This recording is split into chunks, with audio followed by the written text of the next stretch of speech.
नमस्कार, अनादि टीवी के खास कार्यक्रम अटेंशन में आपका स्वागत है और मैं हूं मनोज वर्मा। अटेंशन में आज बात सेना की शरण में।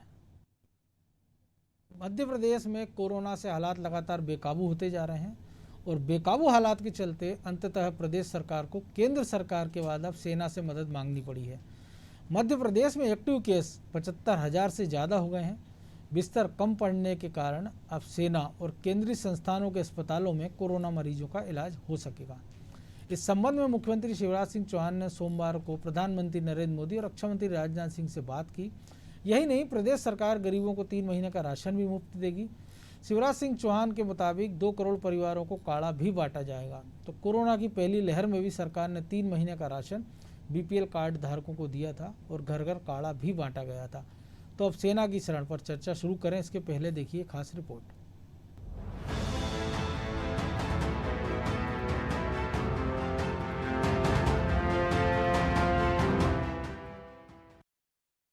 मध्य प्रदेश के मुख्यमंत्री शिवराज सिंह चौहान ने सोमवार को सुबह प्रधानमंत्री नरेंद्र मोदी से कोरोना संक्रमण की रोकथाम के संबंध में फोन पर चर्चा की, जिसके बाद मुख्यमंत्री शिवराज सिंह चौहान ने बताया कि प्रधानमंत्री ने मध्य प्रदेश को ऑक्सीजन, रेमडेसिविर इंजेक्शन और अन्य स्वास्थ्य सुविधाओं की उपलब्धता को लेकर आश्वासन दिया है।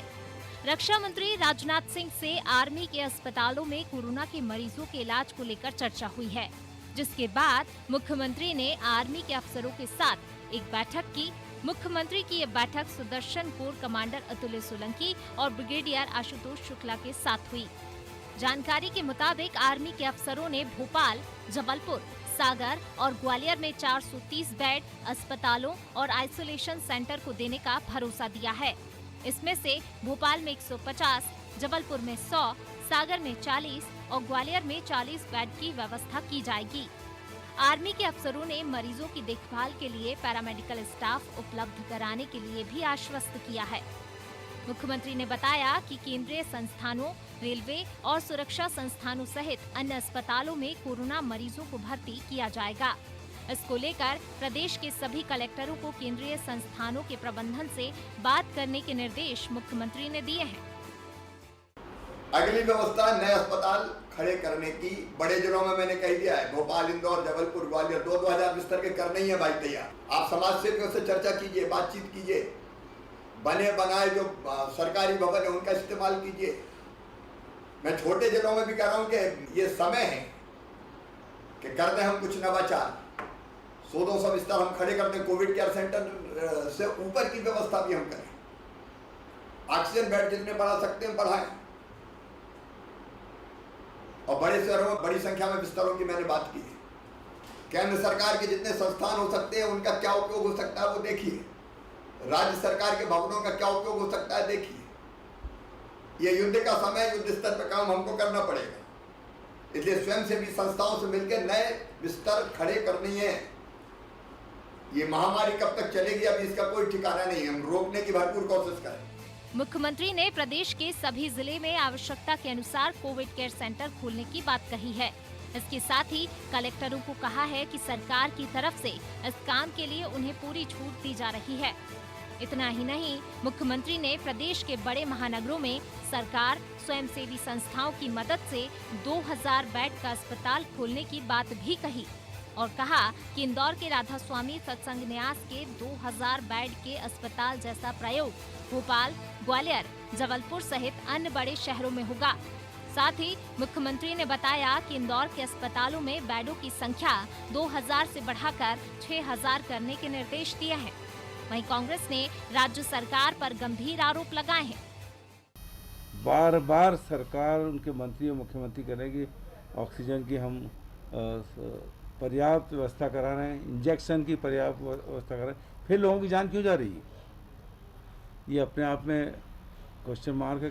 कल शहडोल में 16 लोगों की, नीमच में 2 लोगों की जान जा रही है, लेकिन ये सरकार के प्रबंधन पूरी तरह से फेल हो चुके हैं। केवल अखबारों के अंदर स्टेटमेंट और झूठे बयान आ रहे हैं। इसके अलावा पूरी तरह से सरकार इस मामले में फेल है। जिस प्रकार से प्रदेश में कोरोना के केस आ रहे हैं, उसके कारण हालात बिगड़ते जा रहे हैं। इसके बाद भी लोग कोरोना गाइडलाइन का पालन नहीं कर रहे हैं। कोरोना कर्फ्यू के बाद भी लोग सड़कों पर बेवजह घूमते नजर आ रहे हैं।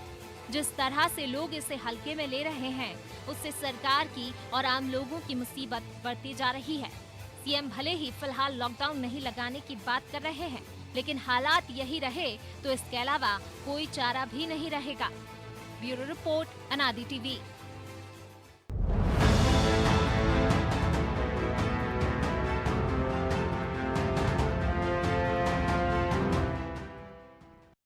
तो सरकार के साथ अब सेना ने भी मदद का हाथ बढ़ाया है, लेकिन इन सब के बीच बड़ी बात यही है कि अगर लोग जागरूक नहीं होंगे, घरों में नहीं रहेंगे, तो कोरोना कंट्रोल कैसे होगा। और कोरोना पर कंट्रोल नहीं होगा तो आर्मी के साथ नहीं 700 अस्पताल भी बनाने पड़े तो वो भी कम पड़ेंगे। तो अब सेना की शरण में चर्चा करेंगे, लेकिन जो राजनीति इस पर हो रही है उस पर भी हम बात करेंगे। और उसके पहले हम दर्शकों को बता दें कि जहाँ हम बैठे हैं सोशल डिस्टेंसिंग का पर्याप्त स्थान है हमारे पास, इसके बाद भी हम मास्क लगा रहे हैं। तो लोगों से फिर एक बार अपील करते हैं कि मास्क लगाइए, सोशल डिस्टेंसिंग का पालन करिए और लगातार हाथ धोते रहिए। तो अब सेना की शरण, इस पर चर्चा करेंगे हमारा एसोसिएट एडिटर प्रभु पटेरिया और ब्यूरो हेड ब्रजेश चौकसे के साथ। प्रभु जी, सबसे पहले आप ही के पास, सेना की भी अब मदद ले रही सरकार, कई सारे बातें हुई, आज कलेक्टरों से चर्चा हुई है कि 37 जिलों में ऑक्सीजन प्लांट लगाने की बात है, सेना के अस्पतालों में बेड मिलने की बात है, गरीबों को राशन मिलने की भी बात है और काढ़ा बांटने की भी बात है। तो सरकार हर वो कदम उठा रही है जिससे लगे कि लोगों को एक महामारी से मुक्ति मिले या कुछ एक राहत मिले। लेकिन इसके साथ जो प्रधानमंत्री या मुख्यमंत्री लगातार कह रहे थे कि हम आपदा को अवसर में बदलें, लेकिन ऐसा नहीं लग रहा कि नेताओं ने इस आपदा को उत्सव में बदल दिया है। हम देखते हैं कि जब सरकार ने जो ऑक्सीजन के टैंकर है उनको एम्बुलेंस का दर्जा दिया है, लेकिन इंदौर में उसको नेता रोक लेते हैं कि 700 किलोमीटर लगातार वो टैंकर चलता है, 2 घंटे उसको रोकते हैं, उसमें गुब्बारे लगाते हैं, उसकी पूजा करते हैं। जबकि ऑक्सीजन 1 मिनट भी अगर देरी होती तो उसका क्या खामियाजा हो सकता है। ये शहडोल में हमने देखा है, नीमच में देखा है, हमने भोपाल में देखा और तमाम शहरों में देखा है। हम भोपाल की बात करें तो कांग्रेस के 3 विधायक खाली ऑक्सीजन के सिलेंडर लेकर बैठ जाते हैं, उनमें से एक विधायक को, जो जीतू पटवारी, उनको कोरोना हो गया है। पीसी शर्मा की बात करें, उन्होंने ज़रूर एक मदद की है कि रेडमी सेवियर के लिए उन्होंने अपने थोड़े बहुत विधायक निधि से पैसा दिया है, मशीनों के लिए दिया है, लेकिन वो उपवास पर बैठ गए। तो ये जो आपदा को उत्सव में बदल दिया है नेताओं ने, तो आपको नहीं लग रहा है कि इस पे गलत ट्रैक पे लोग जाते दिख रहे हैं और जो बड़े नेता हैं जो कुछ कर सकते थे वो केवल बयानों में छाए हुए हैं? देखिए मनोज जी, शुरुआत वहीं से करूंगा जहां से आपने शुरू किया था। कोरोना से यदि बचना है, चाहे सरकार को, प्रदेश की जनता को कोरोना से बचाना है या हमको खुद कोरोना से बचना है, तो हर व्यक्ति को मास्क अपनाना ही पड़ेगा। इसके बिना सरकार कुछ नहीं कर सकती है। ये एक ऐसी मुसीबत है जिसका इलाज हमारे हाथ में है, सरकार के हाथ में नहीं है। ये बिल्कुल ऐसा मामला है, पुलिस तब सक्रिय होती है जब अपराध हो जाता है, बिल्कुल है ना। पुलिस का काम ही वहां से शुरू होता है। एफआईआर काटते हैं वो, जब अपराधी नहीं होगा तो एफआईआर काहे की काटेंगे, बिल्कुल। क्या सपने में एफआईआर काटेंगे? बिल्कुल वैसे ही सरकार का मामला है कि कोरोना आ गया तो इलाज की व्यवस्थाएं कीजिए, बाकी दवाइयों के इंतजाम कीजिए। लेकिन सरकार का जो एक दूसरा पक्ष भी है उस पर गंभीरता से विचार करना चाहिए। इस कोरोना को यदि रोकना है कोरोना को, तो या तो हम स्व अनुशासन में खुद मास्क लगाकर बाहर निकलें, दूरी रखें लोगों से, या फिर सरकार इतनी सख्ती करे कि बिना मास्क के कोई भी व्यक्ति सड़क पर निकलने की हिम्मत ना कर सके। आप यदि ये नहीं कर रहे हैं तो उसके बाद आप चाहे आर्मी की मदद लेके 330 बिस्तर बनवा लीजिए। 330 बिस्तर जो बन रहे हैं ये कितने दिन के लिए हैं? अब ये जो 330 बिस्तर को भरने में मनोज जी जिस हिसाब से रफ्तार है कोरोना की, आधा दिन नहीं लगेगा। आधा दिन तो क्या मतलब 1 घंटे में वो जैसे ही वो अस्पताल शुरू होंगे 1 घंटे के अंदर सारे बिस्तर फुल हो जाएंगे। और हो सकता है कि इतने लोग तो अस्पतालों के परिसर में भी बैठे हो मरीज। भोपाल में ही बात करें, यदि भोपाल जैसे शहर में 2000 आप नए बिस्तर बना रहे हैं तो 1600-1700 तो आपके रोज के नए मरीज आते जा रहे हैं जो केवल जांच करा कर आ रहे हैं। याद कीजिएगा ये जो सरकारी सेंटर की जांच की रिपोर्ट है, बिल्कुल प्राइवेट की जांच की रिपोर्ट कई जगह रिपोर्ट ही नहीं हो रही है, दर्ज ही नहीं हो रहा है। और आसपास के जिलों के जो आ रहे हैं वो अलग, लोग जो आसपास से आ रहे हैं वो अलग संख्या है। तो सरकार ये मतलब गलत उपमा हो सकती है ये कि जैसे अंधे कुएं में कुछ भी फेंकते जाइए, पता ही नहीं चलता कि कितनी गहराई है कितना भरा है। बिल्कुल। तो ये जो कोरोना मरीजों की संख्या है बिल्कुल वैसी संख्या है, अंधे कुएं में भरने की जैसी संख्या है। आप इनको कितनी इनको जगह है, कितनी आपूर्ति करनी है, आप कभी भी अनुमान नहीं लगा सकेंगे। बिल्कुल। छत्तीसगढ़ इसका बहुत अच्छा उदाहरण है। हम कोई बहुत दूर ना जाएं, हम अपने जो मध्य प्रदेश से अलग हुआ राज्य उसके आंकड़े देखें। छत्तीसगढ़ के केवल 2 जिलों में पहले कोरोना के मामले शुरू में तेजी से ज्यादा संख्या में आए थे, दुर्ग और रायपुर जी।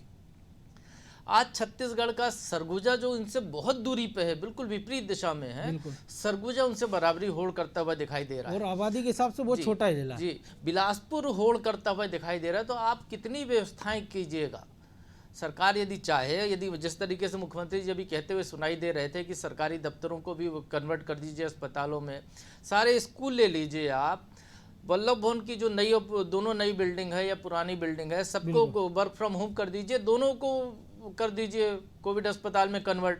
अच्छी बिल्डिंग बनी है, नई बिल्डिंग। इकबाल सिंह बैस जो अभी चीफ सेक्रेटरी, उन्होंने बड़े अच्छे प्लान करके उन इमारतों को बनवाया था। अस्पताल में बहुत आसानी से कन्वर्ट हो सकते हैं। कई सारी सतपुड़ा विंध्याचल भवन को कन्वर्ट कर दीजिए। कई सारी बहुमंजिला जो पार्किंग है उनको कर सकते हैं आप। जो पर्यावास भवन है, सरकारी इतनी इमारतें हैं भोपाल में कि उन सबको आप कन्वर्ट कर दीजिए। नहीं हो रहा है तो आप जो स्कूलों को ले लीजिए, बड़े बड़ी संस्थाएं जो कॉलेज है उनको ले लीजिए आप, क्योंकि कॉलेज तो साल भर से ना तो स्कूल खुल रहे हैं ना कॉलेज खुल रहे हैं, उनको ले लीजिए आप, उनको कोविड सेंटर में कन्वर्ट कर दीजिए।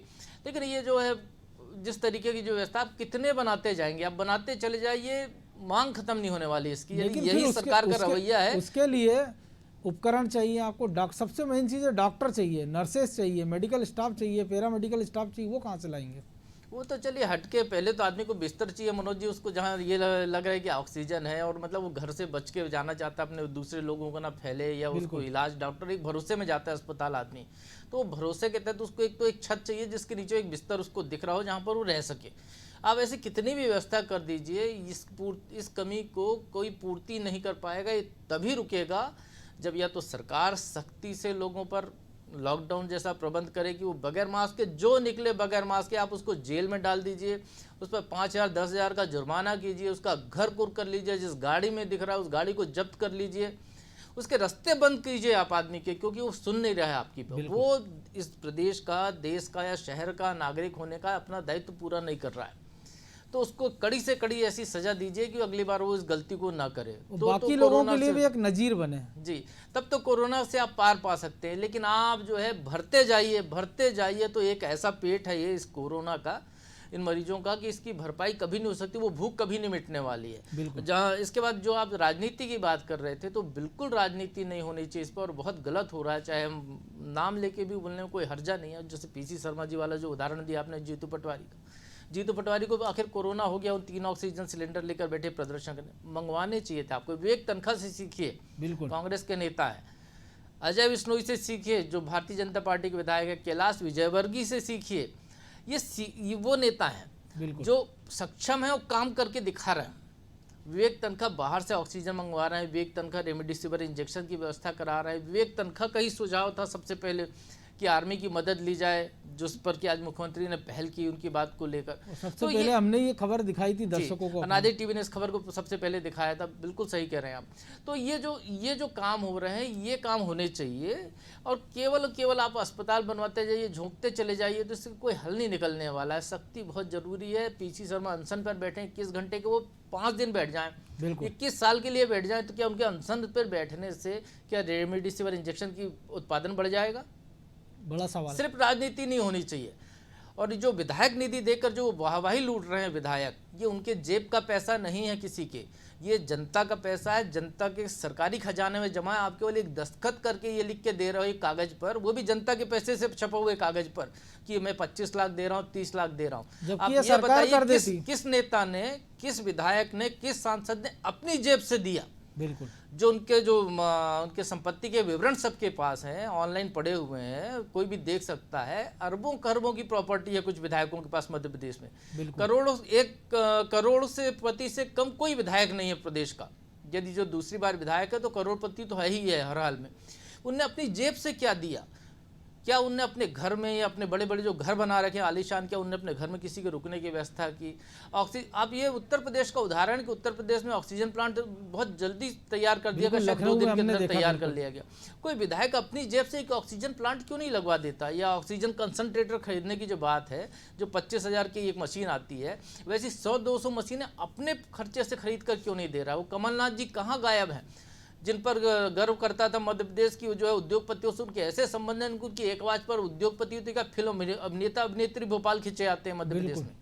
आईफा जैसा आयोजन जो कभी यहाँ हुआ नहीं, जो विदेशों में होता था, उसको मध्य प्रदेश में कर रहे थे। करने को तैयार हो गए थे, वो आवाज़ कहाँ गुम हो गई है? क्यों ये आवाज़ केवल राजनीति के लिए निकल रही, क्यों ये समस्या गिनाने के निकल रही है, ये जनता के लिए क्यों नहीं निकल रही? ये सवाल उठने चाहिए, इस पर जनता को सवाल करना चाहिए। लेकिन जनता क्या अपनी परेशानियों में जूझ रही है? सरकार को जो दिख रहा है वो काम करते हुए दिखाई दे रहे हैं। जो मूल मकसद है इस कोरोना को रोकने का, उसकी दिशा में किसी का प्रयास नहीं है। इसका केवल एक ही प्रयास है जो मनोज जी आप कर रहे हैं, जो हम करने की कोशिश कर रहे हैं।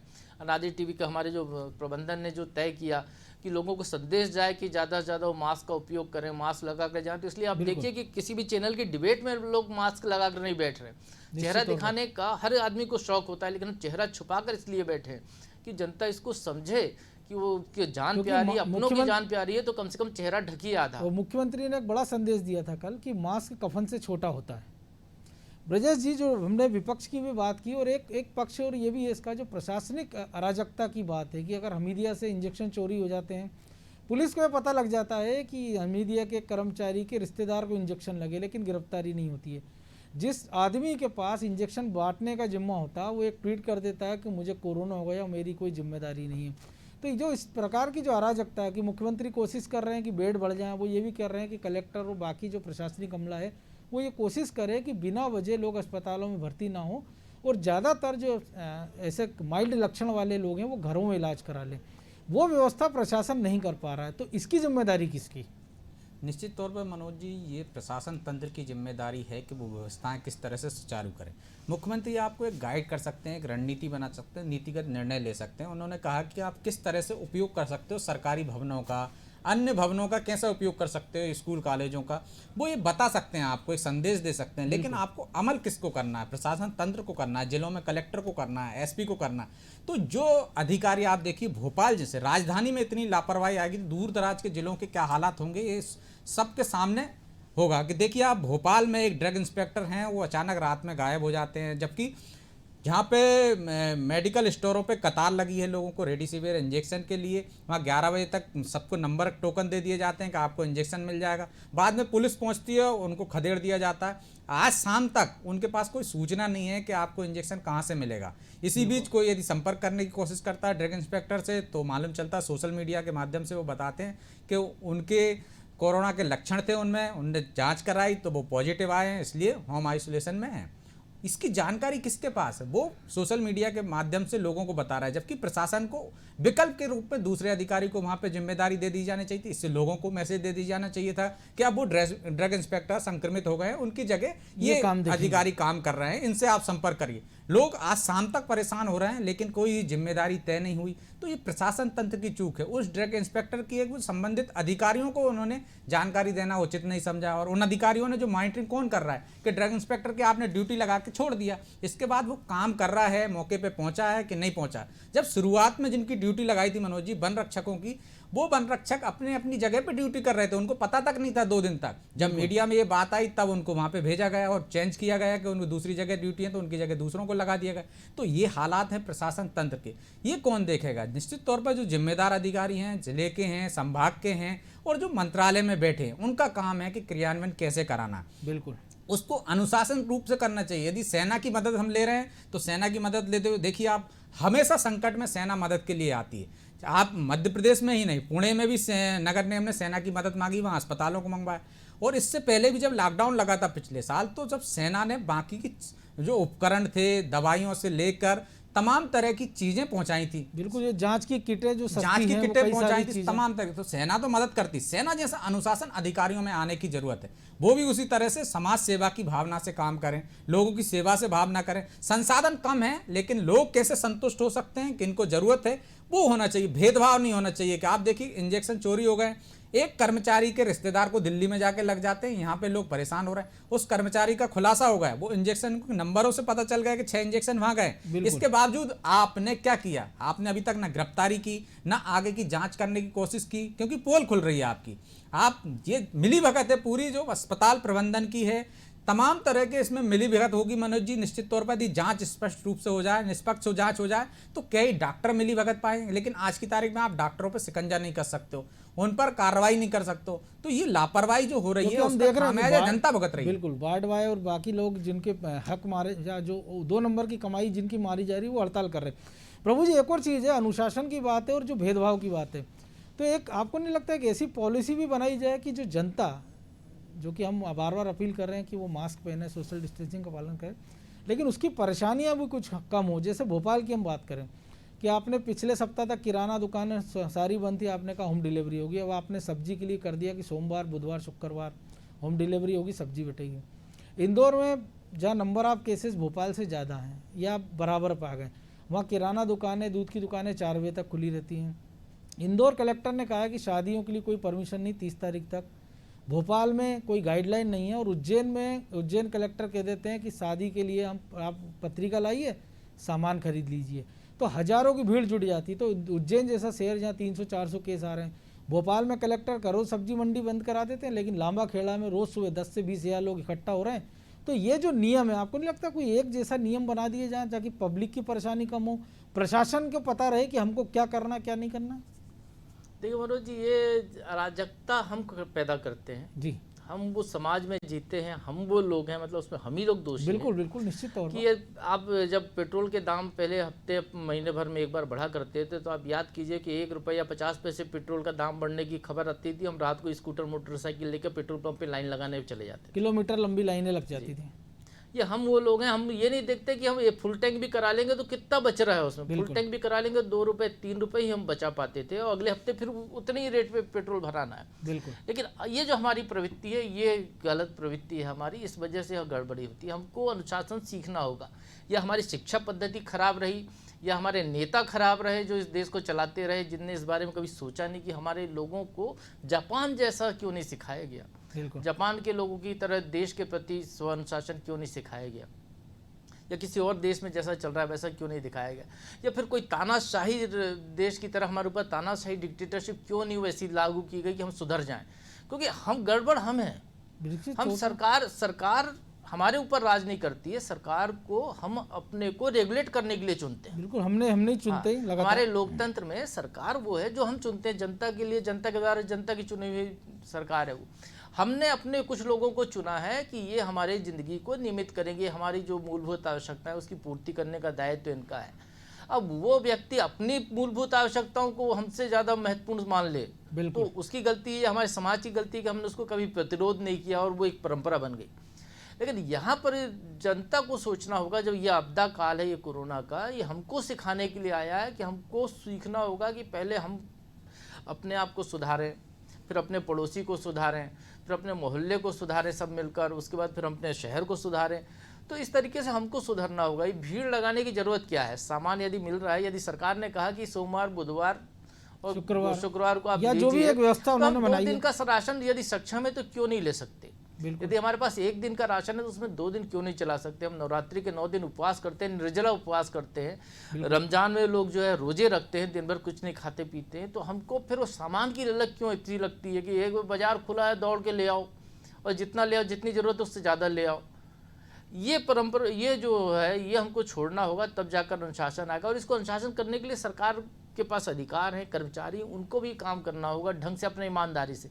जैसे ये रेमडेसिविर इंजेक्शन चोरी का मामला है, बिल्कुल, या इंजेक्शन नहीं मिल रहा है, वो कर्मचारी के गायब होने का, यदि वो वाकई पॉजिटिव हो गया है तो उसको रिपोर्ट करना चाहिए था। उसकी तबीयत जिस दिन खराब लग रही थी कि उसकी जगह किसी दूसरे को पाबंद कर दिया जाए, तो शायद वो जनता की परेशानी कम होगी। लेकिन हमारे यहाँ जो कर्मचारी वर्ग है वो अपने आप को जनता का नौकर नहीं समझता है। हालांकि होते लोक सेवक हैं, लेकिन वो जनता का अपने आप को राजा समझता है, वो जनता को नौकर समझते हैं। जी, वो पुलिस के जैसे होती है ना, हवलदार, वो नीचे का राजस्व निरीक्षक, तो वो हवलदार जैसे अधिकारी को, उसको न्यायिक दंडाधिकारी के अधिकार मिले हुए, अधिकार भी मिलते हैं दंडाधिकारी। बिल्कुल, तो वो जनता को के ऊपर अपने आप को समझता है। आप देखिए, एक मंदिर में यदि लाइन लगी होगी तो कोई पटवारी भी होगा तो वो बगल से जो है अपने लोगों को अंदर ले जाएगा, क्योंकि उसका अधिकार क्षेत्र वो मानता है। तो ये जो हमारे यहाँ गलत परंपरा है, उसकी वजह से सारी गड़बड़ियाँ हो रही। तो सबसे पहले जनता को खुद सुधारना होगा, फिर इन अफसरों को, कर्मचारियों को, सरकारी तंत्र को सुधारना होगा, उसके बाद देश अपने आप सुधर जाएगा। ये हमको तय करना होगा, बिल्कुल, जनता जनता को तय करना होगा। हमको कोई नहीं सुधार सकता है। आप कितना भी पाबंदी लगा दीजिए, नियम बना लीजिए, रोज के नियम बना रही है सरकार, बड़े बड़े 3-3, 4-4 पेज के नियम बन रहे, फॉलो कौन कर रहा है? आप ये बताइए। सोमवार को उस दिन सब्जी खरीदना है और मंगलवार को भी हमको सब्जी खरीदना ही है फिर। बिल्कुल, तो इससे बचना चाहिए हमको। और जो इंदौर की बात आपने कही, तो इंदौर तो इस मध्य प्रदेश का शायद बिरला शहर है, वो उस पर कोई नियम कानून किसी और राज्य का चलता नहीं है, क्योंकि जब पूरे प्रदेश में हेलमेट कंपलसरी था तो इंदौर वालों ने कोर्ट से अपने लिए आदेश करा लिया था कि वहाँ हेलमेट लागू न किया जाए।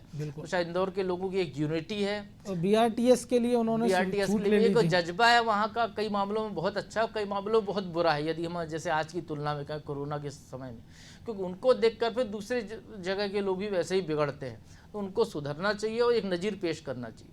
ब्रजेश जी, नज़ीर पेश करना चाहिए, एक छोटी सी प्रतिक्रिया।